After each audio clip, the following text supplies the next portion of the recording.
Palestinian-American Rashida Tlaib is one of two women to make history on Tuesday night because her and Ilhan Omar became the first women ever to be elected to Congress that are Muslim. That's really inspiring. It sends a powerful message right now to other Muslim women across the country who see the president who fearmongers, who uses fear as a motivator for his own base. I mean, it's constantly either immigrants or Muslims.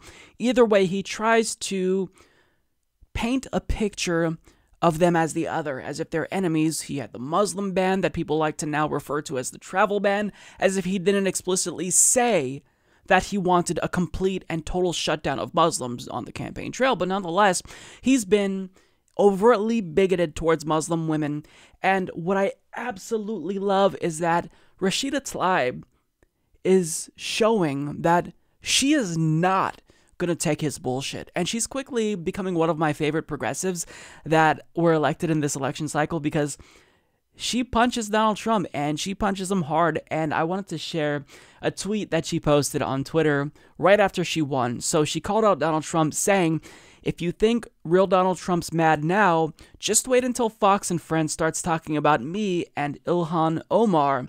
You can't ban us from Congress." Now, the more that I think about this tweet, the more that I love it. So when you unpack it, what is she trying to communicate to Donald Trump? She's saying here, we are Muslim women and we are here and we're not going to take your bullshit. We're not going to lie down and allow you to continue ruining the country. I'm going to call you out by name, mention you on Twitter, and let you know that we're not afraid of you. Your fear-mongering will now be less effective because there are Muslim women in Congress who can communicate what we actually stand for rather than allowing you to control the narrative and monopolize discourse when it comes to Islam and being a Muslim American. So I'm so excited about her, and she's really been pretty outspoken on a number of issues. So she was pretty outspoken against Nancy Pelosi, saying she doesn't think she's going to vote for Nancy Pelosi because she doesn't speak about the issues.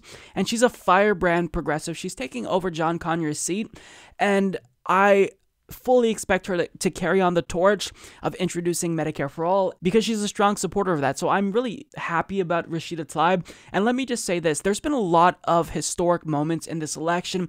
We had two Native American women elected for the first time ever to Congress, which is just so striking to me that we never had Native American women win before. We had two Muslim women make history. We have Alexandria Ocasio-Cortez become the youngest woman ever elected to Congress. And look, what's really important is that these are all candidates who, they've got the policy substance down, okay? They're actually progressive because we all, I think, can agree logically that policy is more important than anything else, because I wouldn't vote for, a Muslim woman if she were Republican. I wouldn't vote for any Republican.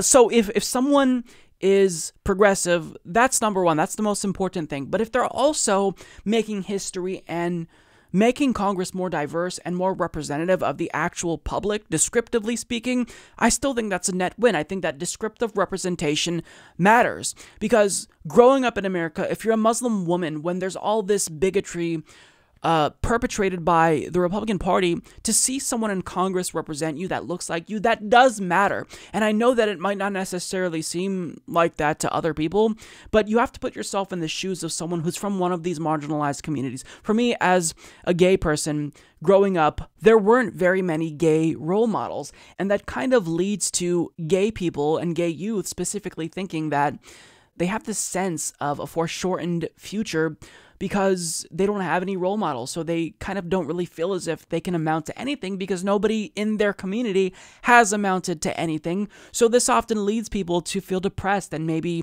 engage in destructive, self-harming behavior. But to see someone that looks like you represented, even if it may not seem like much, that really is powerful and it sends a really strong message. But again, I think that we can all be thankful because Rashida Tlaib, she's not just representing Muslims descriptively, but she's representing American Muslims substantively, and she's representing all of us because she supports policies that would help the American people. But she's also going to be someone who's going to take a stand against Donald Trump, not just when it comes to his bigotry, but also when it comes to him attacking our earned benefit programs and attacking progressive policy priorities. So I'm really thankful at this race and the way it turned out with regard to some of these progressive wins, because we have a lot of really firebrand progressives headed to Congress now. Alexandria Ocasio-Cortez, Deb Haaland. Even if it's the case that this election overall was a mixed bag, I still feel a little bit rejuvenated knowing that we have people like Rashida Tlaib, who's not going to take any bullshit from Donald Trump and who is already showing that she's going to stand up to him and she's not afraid to call him out.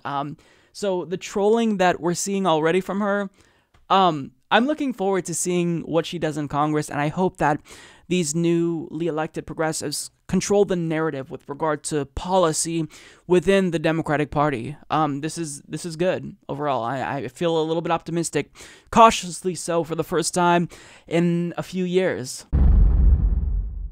Support this podcast by becoming a patron at patreon.com/Humanist Report.